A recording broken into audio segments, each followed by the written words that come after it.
How are you guys feeling tonight? Good? Awesome. It's so great to see you all back in the house after this long pandemic.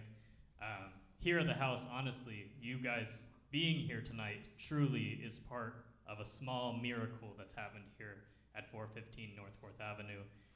We endured the last 18 months of this pandemic, and being a small nonprofit organization presenting live music in its 37th year, you know, the fact that we're still here, standing, listening to music, we are so, so grateful, and we couldn't have done it without the support of all of you.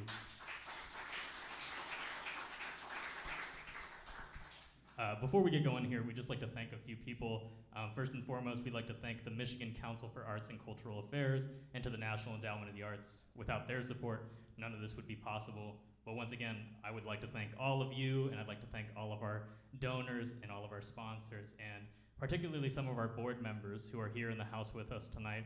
I saw Paul Glendon was here, our president of the board. Barbara Kramer is here, another one of our board members. We got Dennis in the back who was checking your vaccine cards earlier. They're really helping us lead the charge to keep Kerrytown Concert House afloat. So if you feel it in your heart that you feel generous and want to continue this beautiful legacy of this wonderful house, please feel free to contact me or anyone at the house or come to the website.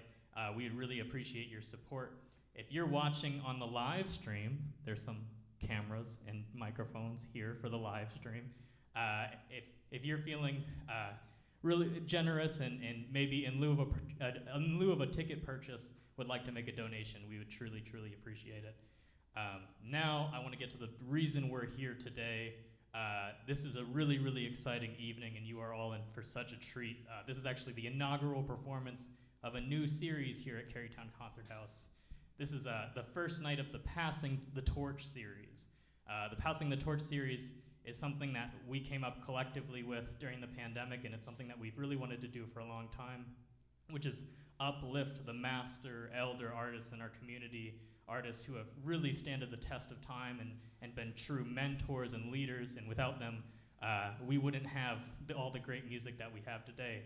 And in tandem with uplifting our elders, we want to put on the new up-and-coming, truly promising musicians in our community. So we're really, really fortunate to partner with the Ann Arbor Area Community Foundation to make this happen. And so tonight's gonna be a little bit different than our normal nights at Kerrytown Concert House. Typically, you guys come in for a concert, but tonight, you're not only gonna hear the music from these incredible artists, but we're also gonna get to know them a little bit. So we're gonna hear some music from them, we're gonna talk a little bit, learn about their lives and their experiences, and we'll hear some more music. So it's gonna be a lot of fun. But specifically, the musicians that you are going to hear tonight are like none other. Wendell Harrison. Wendell Harrison. Woo! Truly a master musician, performed with everybody from Sun Ra to Grant Green to Hank Crawford. We are so honored to be in his presence tonight. He's taught so many of the young musicians here in Southeastern Michigan, and his legacy is so profound. But before we invite him up to join us on stage, I'd like to introduce you all. Some of you who are serious jazz fans already know about this young man. He is, if I didn't know him, I would think he was one of triplets because he is everywhere all the time. He is just always on the scene. He's a beautiful cat, a beautiful trumpet player, a beautiful musician. So I'd like for you to please put your hands together for Trunino Lowe and the Trunino Lowe Quartet.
how y'all doing? What? Hold on, wait. We gonna try this again. Hey y'all, how y'all doing? There it is. Yeah, man. It's good to see y'all. It's good to see people. This feels good. This feels really great. It feels good to play for people again, man. Yeesh. It's been a while. I'm gonna introduce everybody so y'all know who y'all listening to. 17 years old, Mr. William Hill on the piano.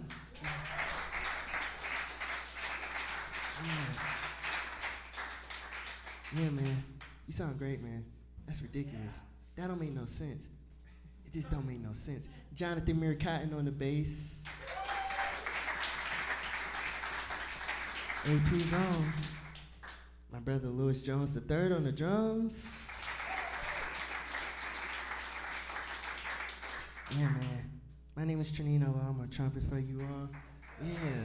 Came to play some music. You can't have a good time. Y'all can't have a good time? That did not sound convincing at all. Y'all sound like y'all asleep, man. Y'all can't have a good time? Cool. Well, now we gonna bring up the reason why we all here. Man. Been knowing this man since I was 10 years old in middle school. And it's been he's been a huge influence on me and a lot of my peers coming up learning how to play this music, you know. We always need those OGs to teach us the way and show us the way to go. You know, like, yeah, this is how you do this so you can go and make some money. This is how you do this. Please show some of the legendary, historic, I don't even know how to circumference this man's greatness, you know, it's kind of hard. Mr. Wendell Harrison.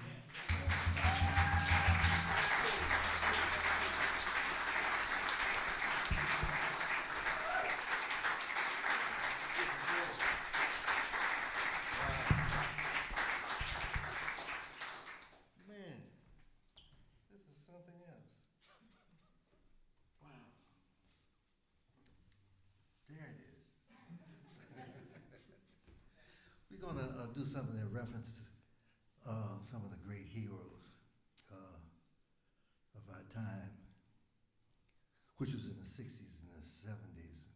This talks about John Coltrane and Archie Shepp and some of those folks that was on the edge, you know. Don't hear him like Shepp is in Europe now. It's a philosopher. Talks about jazz, and he's been in Paris teaching for the last 20 years. That's when you don't hear him in the States much. But anyway, we're gonna capture some of that feeling and spirit that they had back in the day.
We recorded that.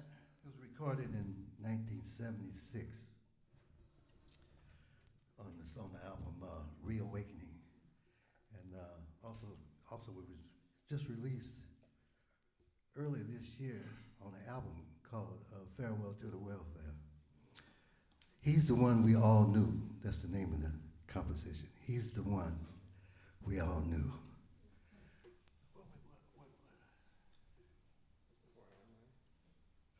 Oh. Yes, indeed. Another one we did on the same album, we had the pleasure of recording it with Leon Thomas, called Where Am I in This Day? 1, 2, 3, 4. 1, 2, 3, 4. 1, 2, 3.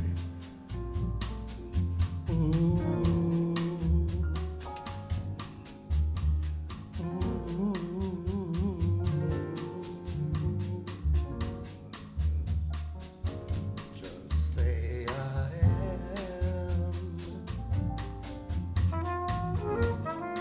You are.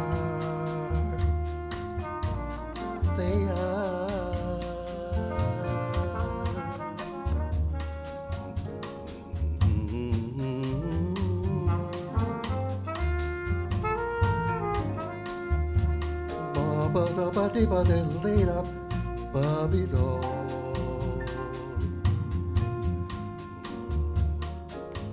Just say I am.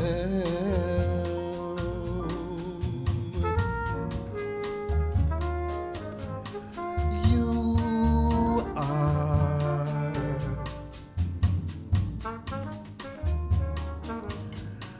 They are.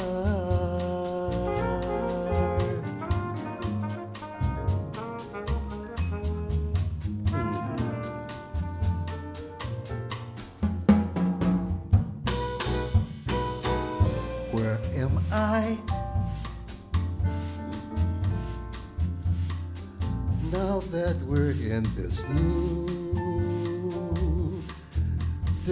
day, how do I get to know a change in me?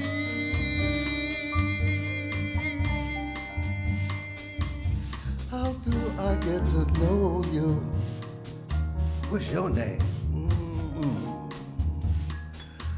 Just say I am.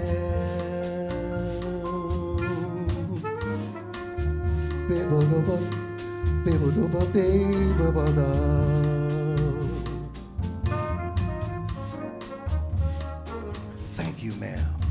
Yeah.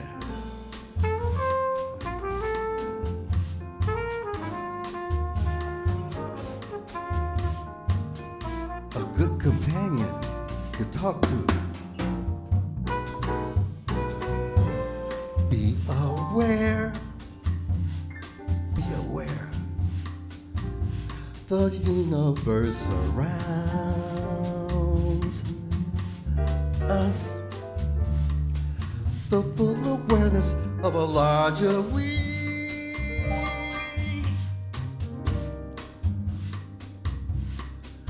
will astound us. Check it out. Just say I am. You are.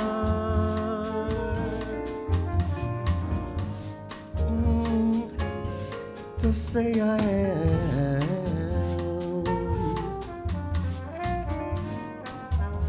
She is, it is. They are.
William Hill, be aware,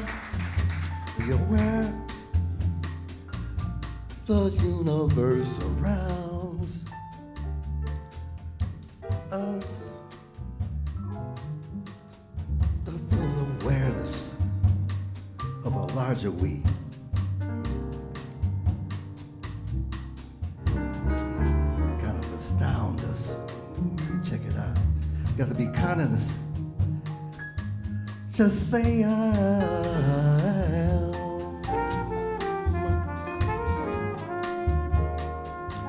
You are.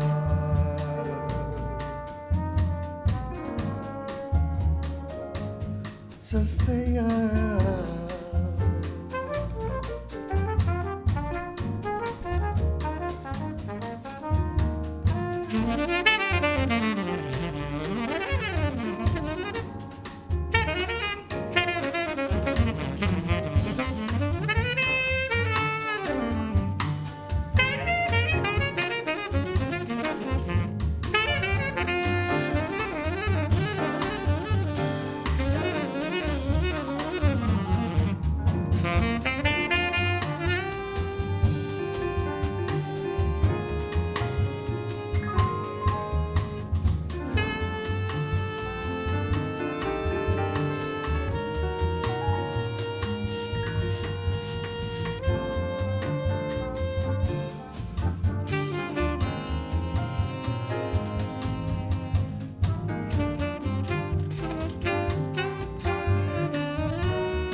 Where am I?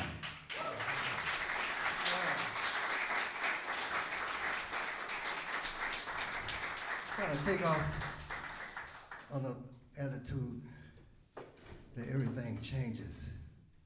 The world is constantly expanding, and we are at it constantly, discovering new things, new territory, space. Means something else to us now.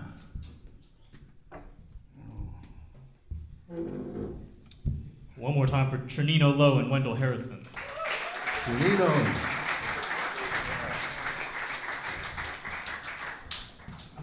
Like we said, part of this Passing the Torch series means that we want to spend a little bit of time giving thanks and also learning from both our mentees and mentors as a part of this series and getting to know them a little bit. So we're really privileged now to speak with both Wendell and Trunino a little bit about their life and experience in this music. We're going to go ahead and start with Mr. Harrison. Wendell, I think we met a few years ago, and you've taught all of us so much.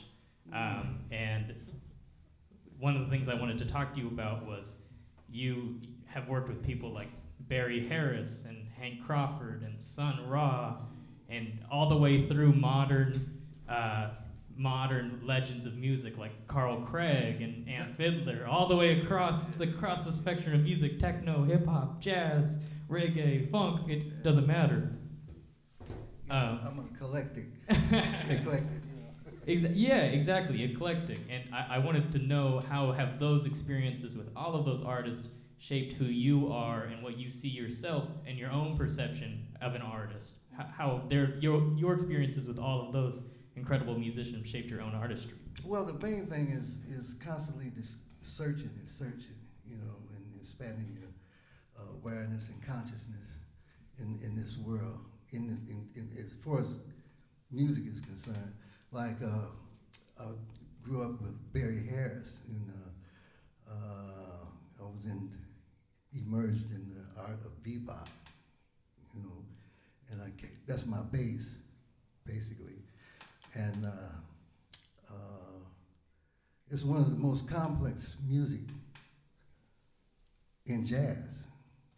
You know, if you can learn bebop in the language of bebop, it would take you, because you got the theory, you got rhythm concepts that can take you places. You know, started here with Barry, and I worked a lot of groups locally, and I went to New York when I was 19, and got a job with Grant Green. The first job was at Men's Playhouse. And Grant was a guy that played bebop. He played with Miles, he played with Sonny Rollins, did a lot of recordings with Lou Donaldson, and he had a Charlie Parker, basically, approach on the guitar. Like two guys from Detroit. Well, he was actually from St. Louis, but another guy, Kenny Burrell, he had that bebop concept as well. And of course, Wes Montgomery in Annapolis, all Midwestern folks. And I worked with Grant a little bit, then I just got a call from Hank Crawford. His manager called me, and Hank Crawford dealt with the blues. He's like he's one of the alumni of the Ray Charles band. He was the musical director for Ray Charles. So I played with his five-horn ensemble. We recorded for Atlantic Records. I did five albums with Hank Crawford on the Atlantic Records at that time. And he showed me how to write and arrange for different groups and whatnot. You know, at that time I actually met the great Marcus Belgrave, because he was living in New York, and Marcus was something else. He would go out with one band and come back with another band. He was busy, and he got bored a lot of times. And he was running away from Ray Charles. He was trying to get away from Ray, you know. But somehow Ray would always get him, you know. But Marcus, I met him, and he was working. We worked with Hank Crawford, and he would go out with Count Basie and Duke Ellington, and found him with Mingus. He worked with Max Roach, and he allowed me to actually, because he was the musical director at the time for Hank Crawford, and he allowed me to write some arrangements for the band, and got the opportunity to hear my arrangements. And then that was all well and good. Then I got a call from Sun Ra, which is like, life is like a shock treatment, you know. You know, never a dull moment. And Sun Ra, when he heard me, because I was taking Pharoah Sanders' place. And John Gilmore at the time was with Art Blakey. So it was a little slide. They had heard about me. I was like 22, 23 years old, something like that. They heard about me, saying, let's see what's happening with Wendell, see if he can hold down the fort. So I played with Sun Ra and played one of his tunes, and he told me to take a solo, and he said, oh, wait a minute, I want to inform you, we don't allow any exercises, bebop exercises, you know. What you have to do is, we dealing with imagery here, you know. Play, give your imagination. I want to hear how a woman would sound on your horn as she would be strolling down the beach. Or let's say Godzilla throwing somebody off of the Empire State Building. Or an elephant passing gas, you know. They want to hear some nature, you know, and car honks and stuff like that. So I had to learn how to actually play these sounds and whatnot that he wanted, because these compositions dictated how you would play. It's all about interpretation and trying to congregate emotions. It's all about emotions. So I practice and practice and practice how to get these different sounds and these notes. Each note, or the way you would play a note, has a response on your spirit, on your soul and stuff like that, In fact, we played a concert in New Jersey with Sun Ra, and somebody said, it was in the paper, somebody said they came in with a backache, and after they heard the intense music, when they left the concert, it was cured. It was free. It got released. I said, wow, he's a therapist too. So Dr. Ra, So I left that, and then I started working with Chuck Jackson and Lloyd Price, big band, And that's where I met the great Slide Hampton. All these trombone players was playing in this band. The Slide Hampton, Julian Priester, and Wade Marcus. There was so many. Adley Chapman, and all these guys would write. These trombone players, for some strange reason, writing is something that a trombone player in a big band, they seem to gravitate towards, because a trombone player is sitting in the sixth section and they hear everything. They hear the rhythm section, they hear the trumpets and the saxophones, and seem like they have a good understanding of arrangements and stuff like that. So anyway, I got to play with these guys, and they shared me. They gave me a lot of knowledge on how to voice stuff, for big band and whatnot. And I played with organ trios. That almost killed me. Playing with an organ trio. I was playing these, like, the B3 is the most loudest instrument on earth. Sounds like a Mack truck. Playing with it back in the 60s. Because that was like the smooth jazz in that particular time.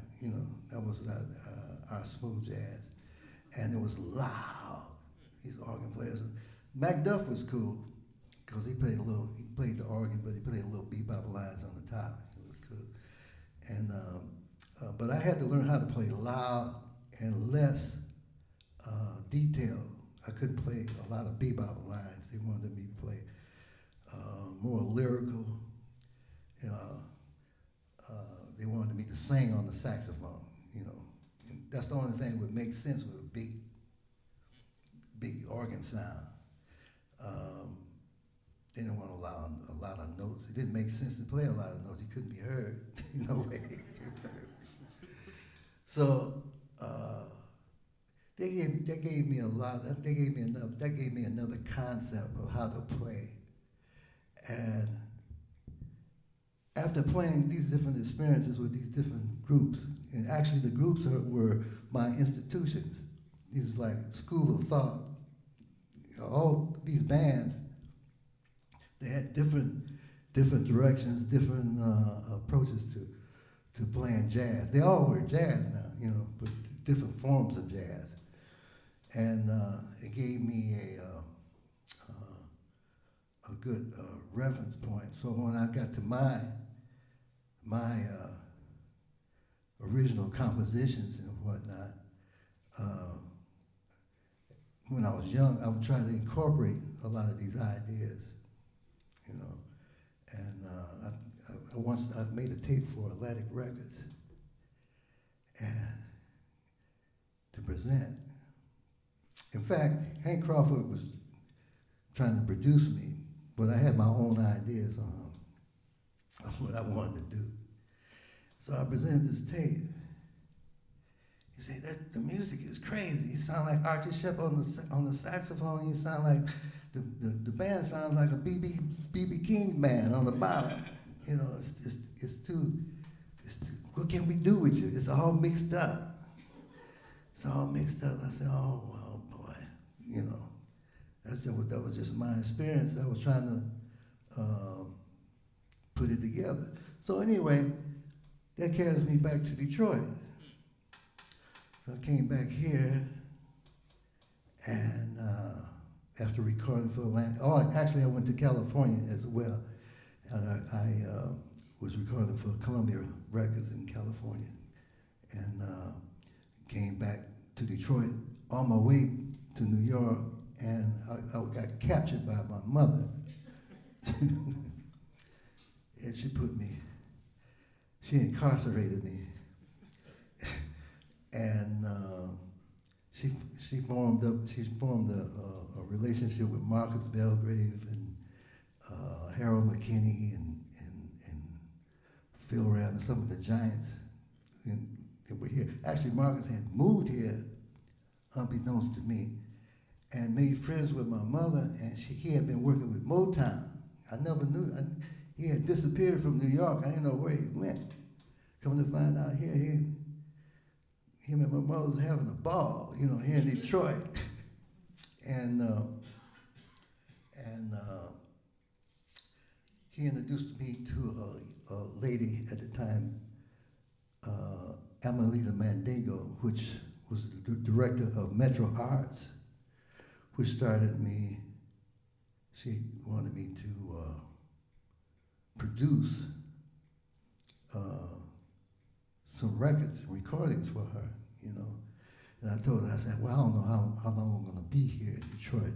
I'm just planning to stay a couple of weeks or maybe a month. So they talked me into staying, and I began teaching down at Metro Arts. Students like Marion Hayden, Vincent Racy Biggs, these guys was like 13, 14 years old. And Marcus Belgrave, myself, and Sam Saunders, and a bunch of us was teaching these kids from high school. And that kind of like opened my nose for education. I started really becoming interested in teaching the youth. You know, that was like a pedagogy. Like, we learned that from Barry Harris. You know, Barry said, well, you got to teach it. If you know it, you should teach it, because that confirms what you really know. And you can hear your ideas played by somebody else, and it really gives you more confidence in what you're doing in terms of this jazz language. So I was hooked into teaching, and all of a sudden, I met a lady. I got married, and Phil Ramlin and myself started a record label called Tribe Records. This is like 1970, 71. And then my first wife and my mother and the other folks in the community helped start Tribe magazine. I was just trying to stay busy. I didn't know what I was doing at the time. Come to find out, after 20 years, it was my mother's idea. She was a manipulator. I mean, she was really she knew how to do things without being so noticeable, you know. But she was overbearing. But in reality, she was a blessing. She really was a blessing, because the tribe has been really fruitful. Like, the records has been all over the world, releases all over the world. The magazine was just licensed again from Japan. I signed a 5-year contract with Peavine Records to use the artwork in some of the articles that was created in the 70s. And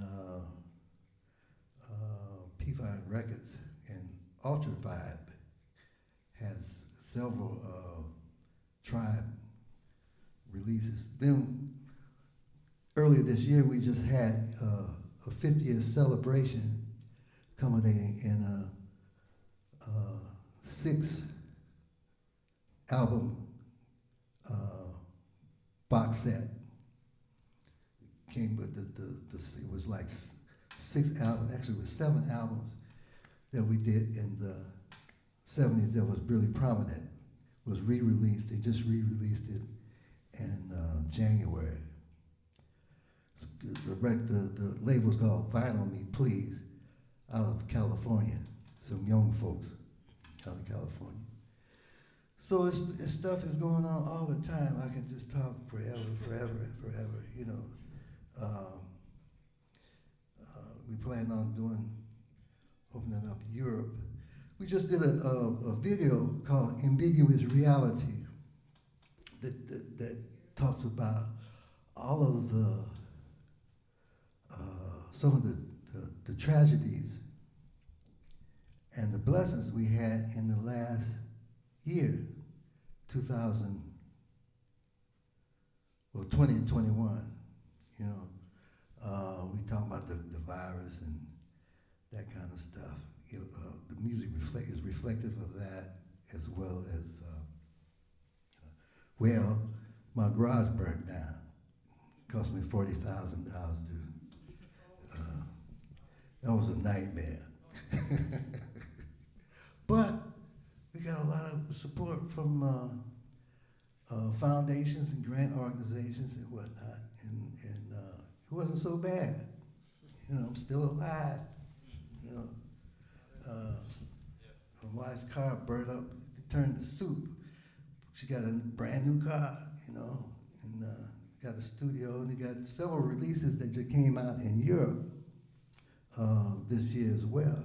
Birth of a Fossil is one, Dreams of Love Supreme, the latest one, Get Up Off Your Knees. A lot of different, I think there's about 5 different releases that came out this year.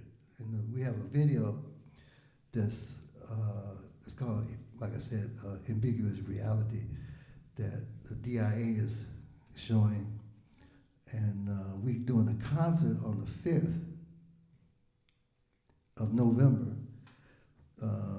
playing some of the tunes from the ambiguous reality. So I ain't finished yet. It's just too much. I've been living too long. I mean, I could go on and on and on. You know, I just had a birthday. Yeah. It's 79. Next year I'm gonna be 80. Hopefully, if I keep breathing, you know. You're gonna make it. So Trunino, I met Trunino in Lewis when he was about 10 years old. I was doing my thing at Duke Ellington. We talking about jazz education and whatnot. And they could play there. Lewis was playing, where is he? Lewis was playing saxophone.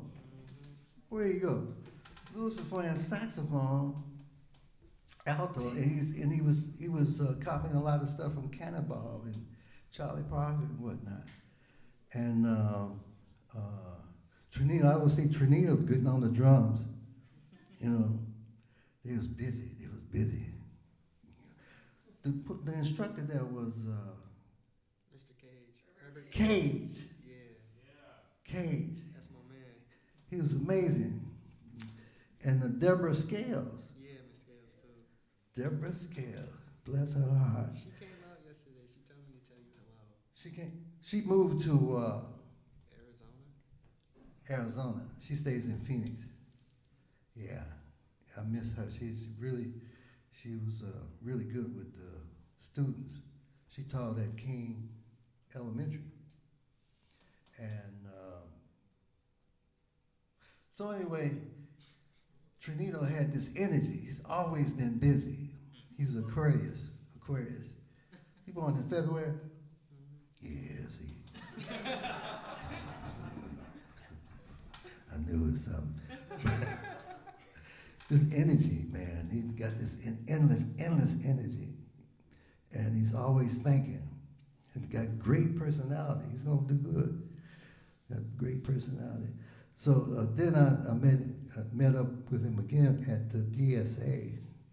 I was teaching Detroit School for Performing Arts. I was teaching there, and I saw Louis. I said, Louis, where's your saxophone? He said, I play drums. I said, really?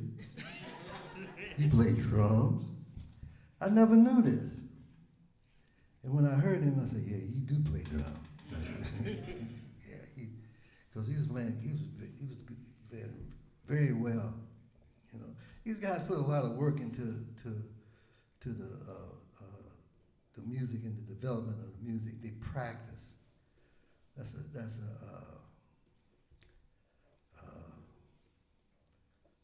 They have discipline. That's a key word. Discipline.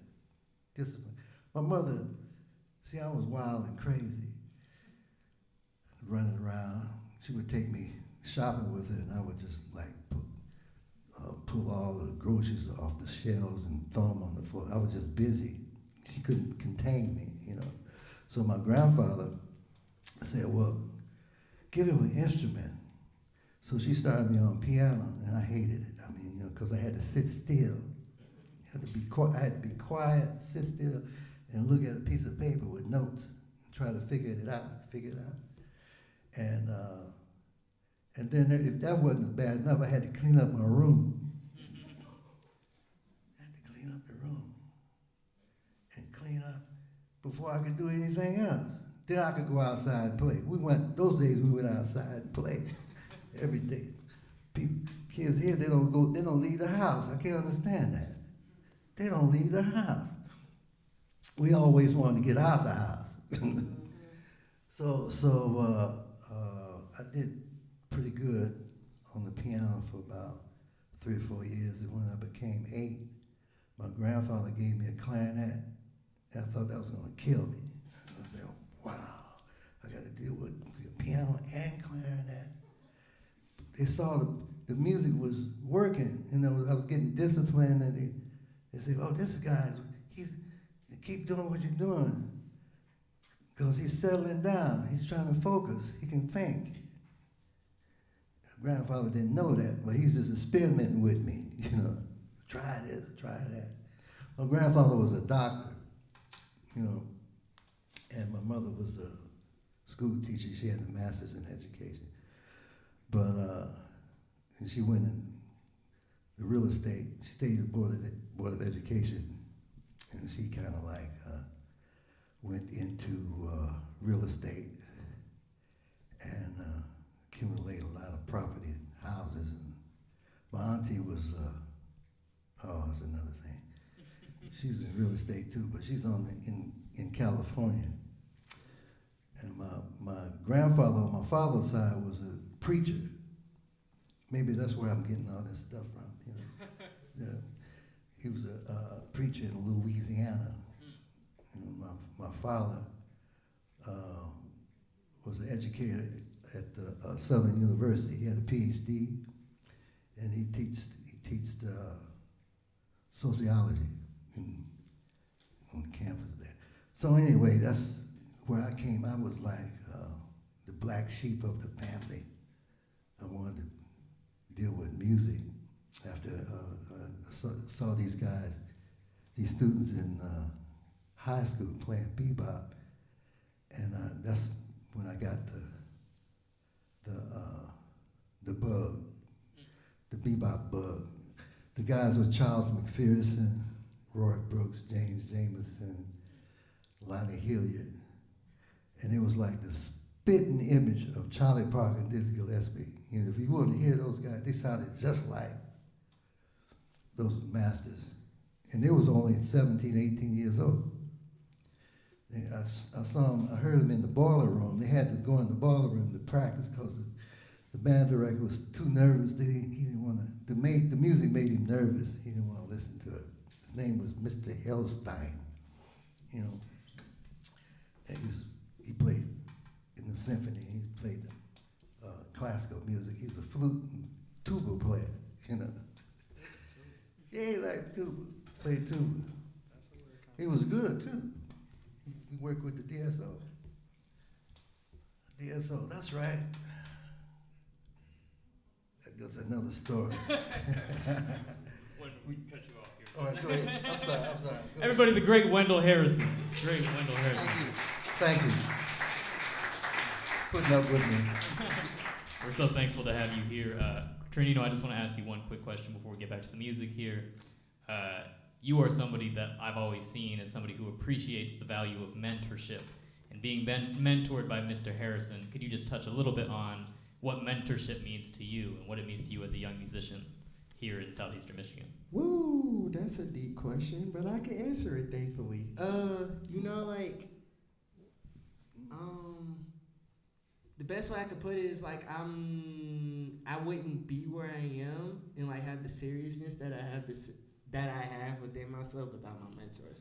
You know, like it was a lot of people who really like devoted themselves to me when I didn't see much within myself at the time, you know? Like people like Wendell, Marion Hayden, Dwight Adams, Racy Biggs, Chris Johnson.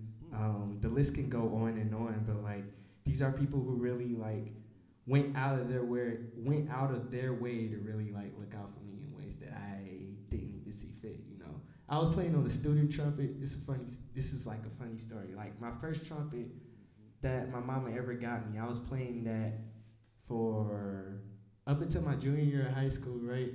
And like I remember when I first met Marcus Belgrave, he was like, "Boy, what's that horn you playing on?" I'm like, "This is my first trumpet." He's like, "You need another horn." I'm like, "Why you say that?" He's like, that horn holding you back, man. You sound, yeah, it's holding you back. You need another horn. What am I can't get another horn. My mama not gonna give me another horn. You need another horn. I don't know how you playing that thing. Saw him 2 weeks later. "Boy, you still playing that horn?" "What? This the only trumpet I have." "You need a horn." And then like he left again, and then I saw him like 3 months later. I still had the same trumpet. And it was the same thing. "Boy, why you still playing that horn? Throw that horn away." I'm like, I don't have another trumpet to play, right? So then, like, shortly after that, like, I think a week later, I had met Racy.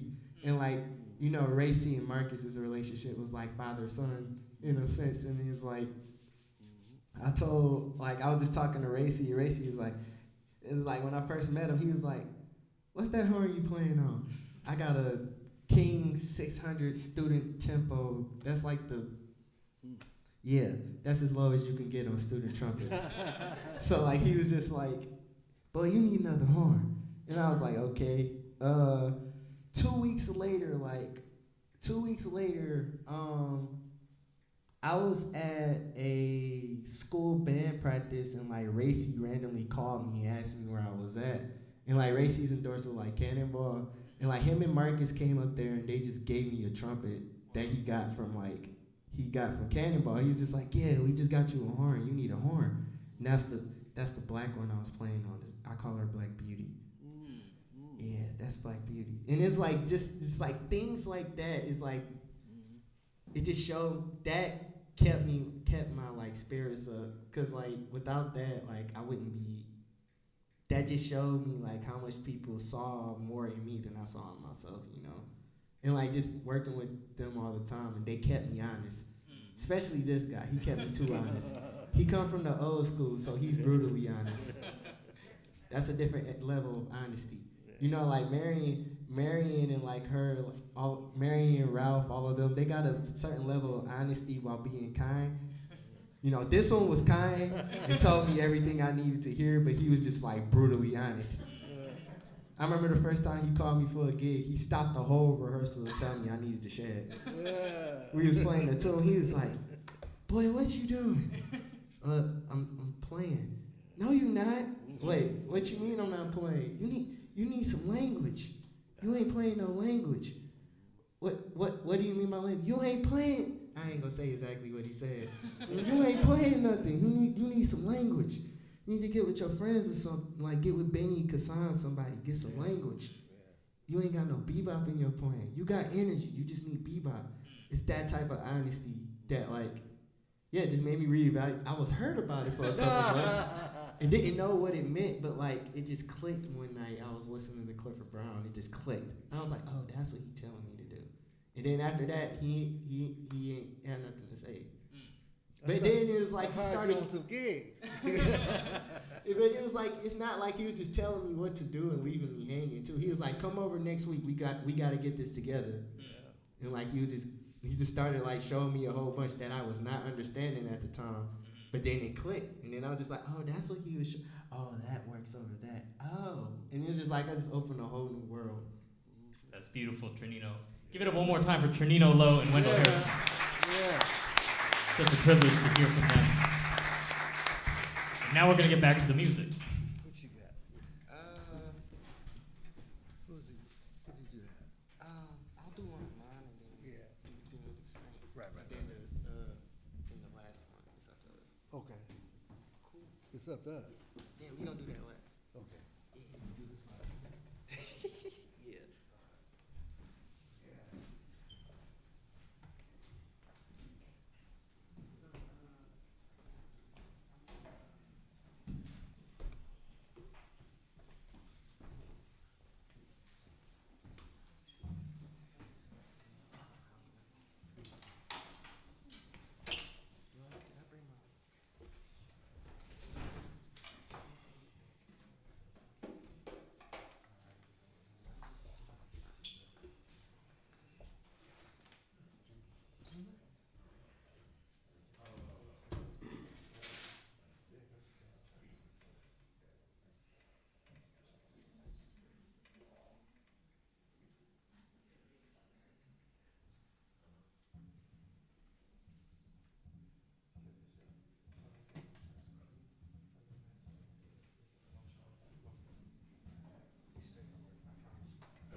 I don't feel like I'm walking all the way to that microphone, so I'm gonna talk here. I like speaking about tunes that I wrote, just to set the mood, in the sense. I think this is the appropriate time to play a ballad. And I wrote one, surprisingly. I don't know how. I was 19 when I wrote this. It's boy, what you know about a ballad? That was funny. I showed this to one of my other mentors named Shammer J. She was like, boy, what you know about ballads? You're too young to be writing like that. It's crazy. Has everyone ever been in a situation where your confidence was tested? I feel like that's everybody. It's a thing where this is my personal experience. I was put in a situation where I didn't have to only stand on what I believe in, but I had to defend everybody else, and that was abnormal to me at that time. I didn't even know what that looked like, because I rarely had to do it, I'm used to my stepdad and them stepping in hey, you gotta chill. You can't be it's seeing that, and it's just oh, you actually have to be there for once. That was weird. I didn't know how to do it. It was just hard. And it's just the whole situation went on for 2 months. It went longer than it needed to. It was hard. My heart was just really heavy due to the situation. But in the midst of that, this song came about. Before the situation even played out. It's funny. It's real funny. This one I wrote. This one's entitled Self-Confidence. I hope y'all enjoy it.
Dang, that is your first time hearing that. That's the first time. Oh, Yeah, wow. I like that. It made sense. Yeah, I love that. Yeah. I'm glad you liked it. I'm glad you liked it. Yeah. I'd like to play your song. Oh, little tune that talks about a little spanking, you know. Talk about for the firstborns. You know, like I was saying before, everything changes and everything is expanding and whatnot. You know, the universe is constantly expanding, and everybody's in search of something. You know, like Wyoming, you might see a bear going into the ice box and getting a carton of milk. You know, invading people's homes. In Florida, you might have an alligator sitting up in somebody's living room, whatnot. You know, won't you be my neighbor? So, did this tune here. By the way, we have some CDs available. It's called Get Up Off Your Knees, and it features Trunino and Lewis, and another comrade of theirs, Alexis Alumbre. I just played with her in Chicago at the Inglewood Jazz Festival. She's a contemporary of these guys, you know. And by the way, she said hi. I don't know what that means, but anyway. Spank. Yeah, still work. All right. 1, 2, 3, 4, 5, 6.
That's one of my favorite songs you wrote, man. Oh, wow. You got a couple, but that's like top 3 for sure. Yeah. Man, We recorded it many times, too. man. We recorded on the Weight Broke the Wagon Down album. We recorded it on the Fly By Night album with Kurt Lacey and Cecil McBee. Ooh, wow. Yeah. Yeah, that's one of my favorite songs he wrote. But I like the one we've been getting ready to play now. I like this one here. And it's funny because like this song, I kind of want to talk about because I never told you this. This song is kind of like my oath to like all my mentors, right? So like being raised in Detroit, a lot of times we often talk. I heard this a lot. I feel like we all heard this a lot. Like, yeah, y'all the ones who got to keep this going when we not around no more. No right? pressure. You know, like, but you know, like that was something that I took very seriously early on, cause like it makes sense, you know, like it makes total sense. I heard it first when I was like just started high school, and then like I would hear it like throughout later on, but I feel like I really took it serious when I turned 19. At that age, like I started thinking about everybody.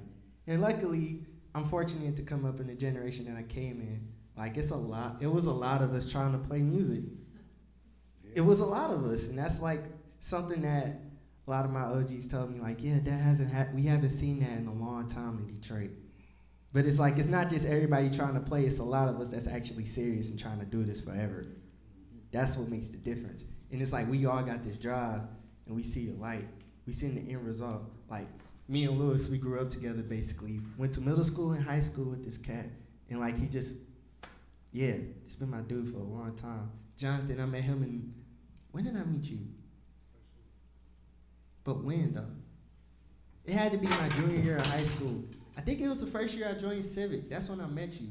Join what? Civic, DSO, Civic Youth Ensembles. You was in not JO1. You was in,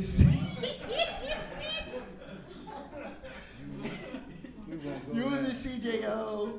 It was me, you, Cameron. Lewis was in CJO that year.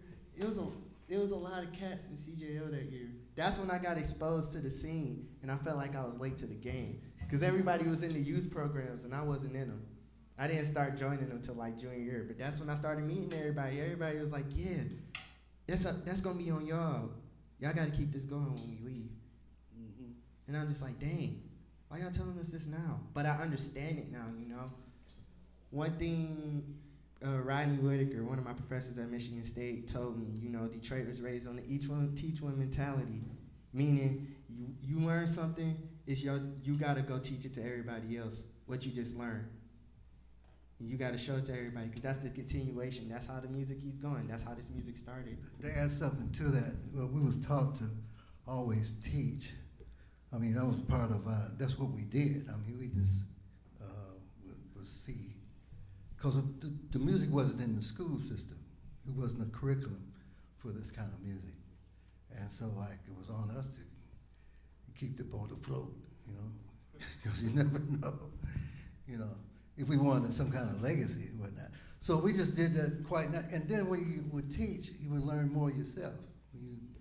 CW was playing accordion. That was fascinating to me, you know, to see this music played on accordion. You know, you expect to hear Polish music and sometimes, but you know, the accordion is really a popular instrument. You know, in Europe, Africa, yeah, but it doesn't resemble the squeeze block. We have in Africa, you have a smaller version of that. You know, in Latin America, you have smaller versions of the accordion. Same sound with it, but you was playing bebop on it. Like I remember you was playing Footprints and played it, and yeah, I remember now. Yeah, that's funny. But you know, like, I wrote this song for y'all, cause I wrote this song for y'all, cause like, you know, y'all told us to keep it going, and I just felt like, you know, as long as we're around, that's like what we're here to do. So that's why the title of this one is It's Up to Us. Hope y'all enjoy it. You got it, man? I got you. All right, cool. You had to bring me back.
Will Hill on the piano.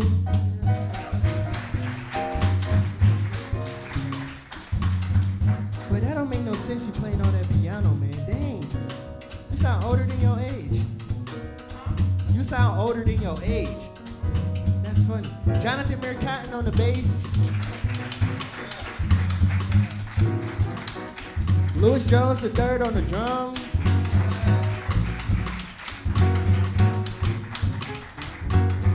Detroit jazz guru, Wendell Harrison. Wendell Harrison. The guru. Man. Trunino Lowe on the trumpet. Trumpet extraordinaire. Not yet. Yes. Man. Thank you, Wendell. Thank you. Thank you. I owe you a big thank you, man. Thank you. We all owe you a thank you. Thank you for all that you've done. Thank you for giving back to the community the way that you do. Just thank you. You don't have to. You just choose to. And the fact that you want to means a lot. Thank you. It's still a thrill Man. on the hill. Y'all had a good time? That didn't sound convincing. Y'all had a good time? Yeah, cool.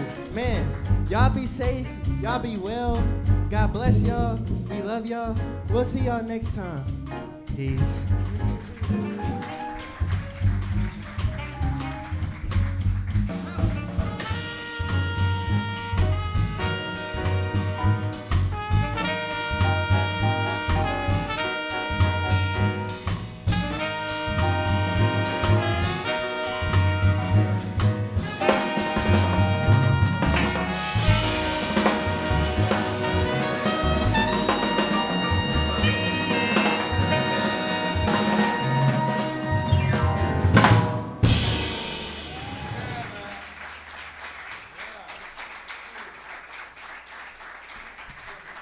One more time for Wendell Harrison. Trunino Lowe. Thank you so much for coming. Please drive safe.